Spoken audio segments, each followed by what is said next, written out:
Hey, this is TW Jackson. You can call me T-Dub.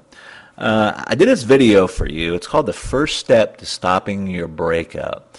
And I did this because I really want to help and give you some direction because I know this is such an emotionally trying time. It's easy to make mistakes because I've been there before and I've helped folks that have been here, and you wake up in the morning. You just don't want to wake up. You just don't even want to roll out of bed, and everything on the radio, every song reminds you of your ex.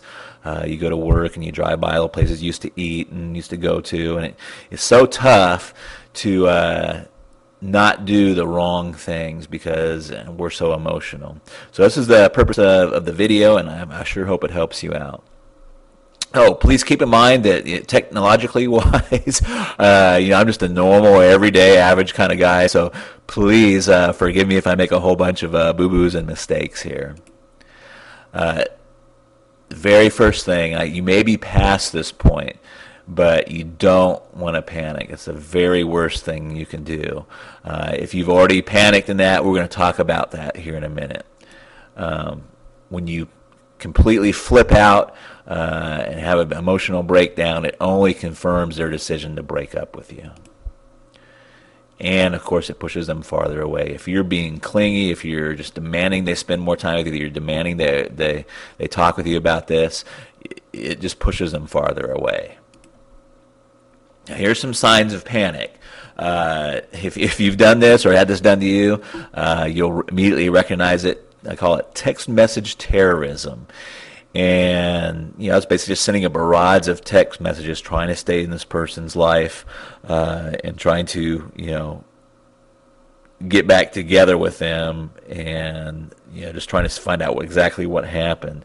And it's one of the first signs that you'll see a lot of time is text message terrorism, I call it, or the old drunk dialing. Now, you don't necessarily have to be drunk to do what I call drunk dialing. You can be in a highly emotional state, and this is still I consider drunk dialing, but you know what this is too if you've done that.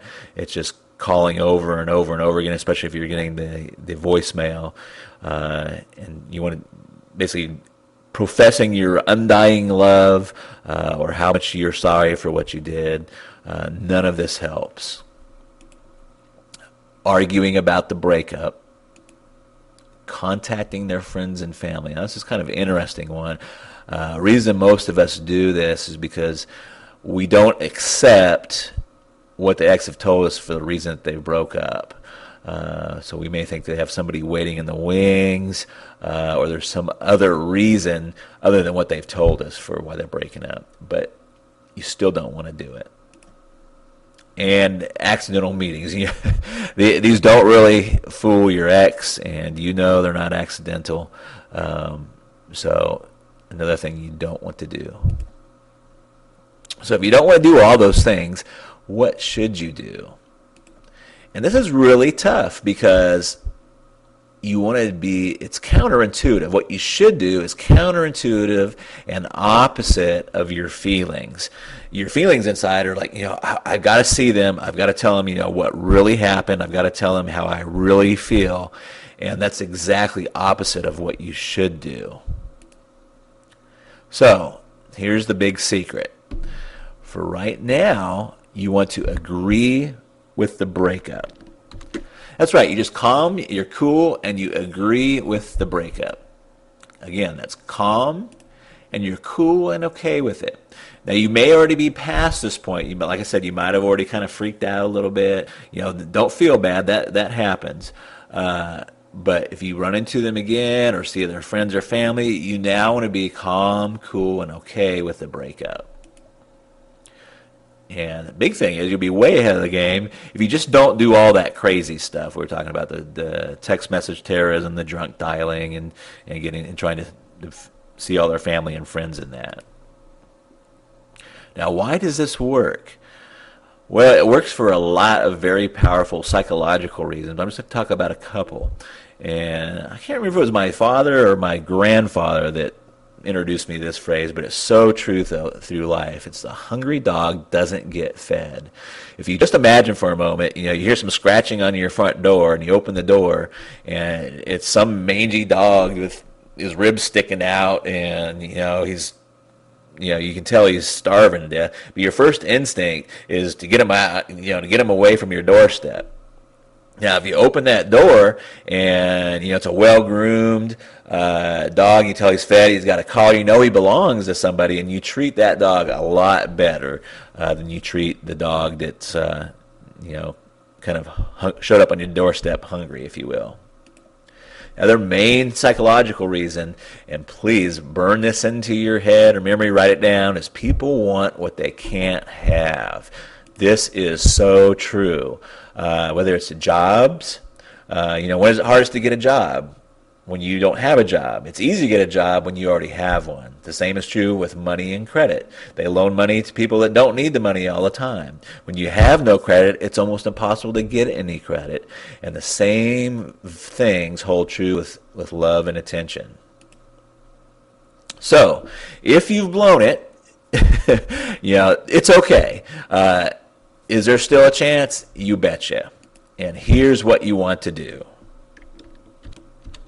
You just want to write a short note and include these things. Don't add to it and don't take away from it. But you want to let them know you're okay with the breakup now.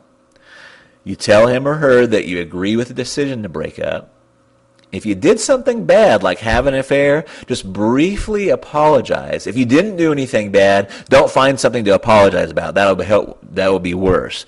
But if you did something bad, just briefly apologize. Then tell them something really exciting has happened in your life, and you need to tell them about it sometime. Let them know that you want to give them some time to themselves for now, and then close by saying, maybe at some point we can be friends.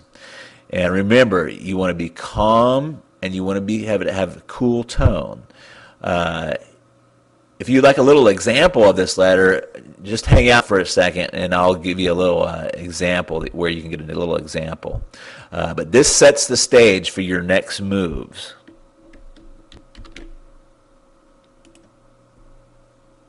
Now, if you'd like to learn more, I really debated over this because for a couple of reasons. These are very controversial tactics, and some have called these mind control, and I've not very often because I'm usually helping people that want to get back with their exes, but it makes me very leery, and I thought for a long time before I actually release some of this information because I don't know who is exactly is going to be getting this. I'm assuming that you're an average, well-meaning individual and that you're trying to get back with your ex with good intentions. So I just want to say that this is not for stalkers. It's not to be used for any kind of revenge. Don't try to get back together with them and just to break up with them or break their hearts. And I'm just going to throw a blanket out there. It's not for cuckoos, crazies, or weirdos.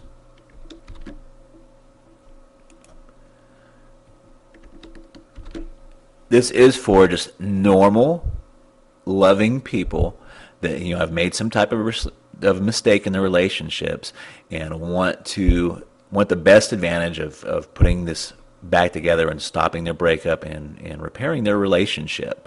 So if you'd like to learn more, just simply click the blue link below, or there may be a blue link to the right of this video. And I'll also have a little sample letter for you like I've showed you previously. So I hope this video has helped you, and I look forward to seeing you and rapping with you down the road. Talk to you later. Bye-bye.